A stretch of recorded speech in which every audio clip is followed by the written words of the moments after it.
What's up? It's been a great week, very impactful. Had a great time, and I'm kind of sad that's over, but it's all good. One of the things that God was really showing me this week, this phrase specifically stuck out to me.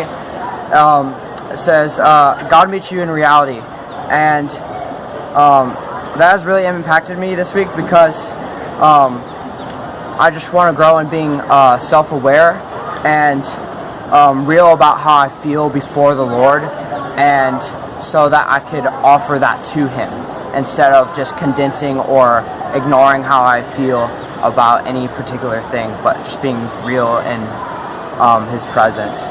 Yeah.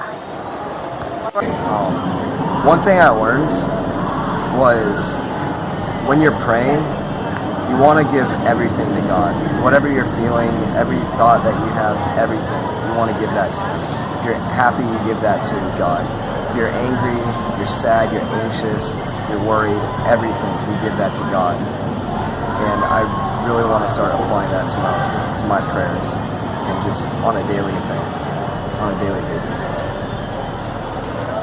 Something I really learned during this trip is a lot about identity and who I am through the Father, and because of that, it doesn't matter what the world thinks of us, because we are set apart from the world to be like God, because we are His children.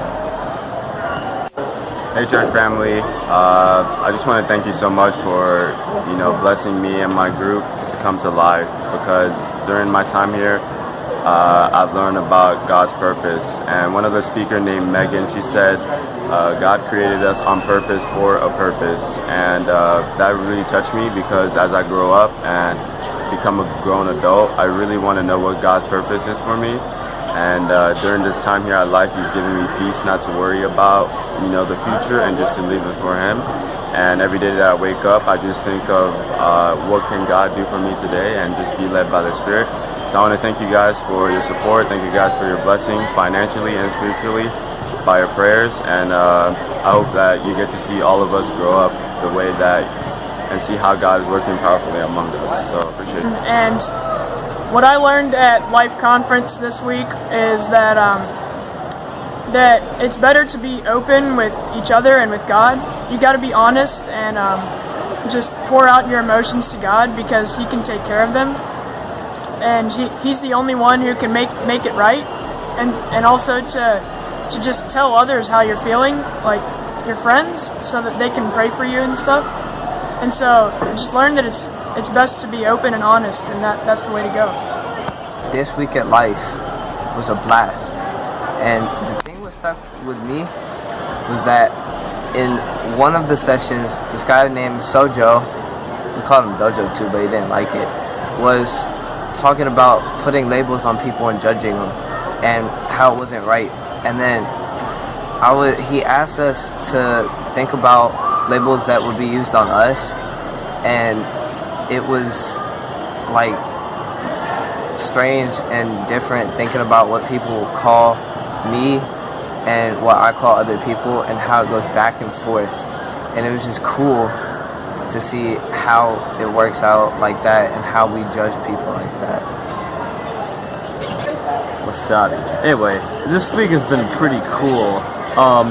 I've been learning about connection stuff with my fellow youth group family, and I feel that I've grown a connection towards them, and we've grown as a family, ? I mean, you can't really be with someone for 5 days and not grow a connection towards them, so that's been pretty cool. So I've been drawing closer to God, and this week has been pretty cool. And remember, stay awesome, Bryce, and don't microwave bagels. Oh hey, didn't see you there. No, but in Orlando for Life, we had a great weekend, and we talked a lot. We had a lot of fun, and there was a lot of deep and emotional moments. One of the main focuses was identity and what you are in God's eyes. But something I learned is that you have to focus on what you are in God's eyes, but you also have to realize that you put labels on other people that aren't what God has for them too. And so I know I need help to not label people anything that isn't God's child, because we put these bandages of names all over ourselves and covering ourselves up, just as one of the speakers, Sojo, said. And it's just not what God has for us. And what he does have for us is a big neon sign that says "My Child" behind them.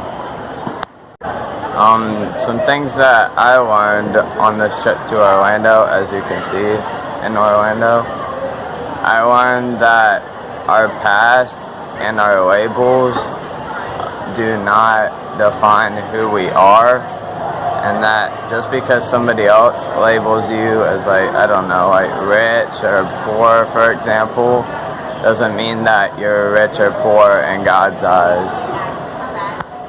Gosh, I've got to serve a lot of people, especially the youngins, and just seeing them praise Jesus and coming together as one big church was very exhilarating for me. It sparked the flame in my heart to start pursuing Jesus more.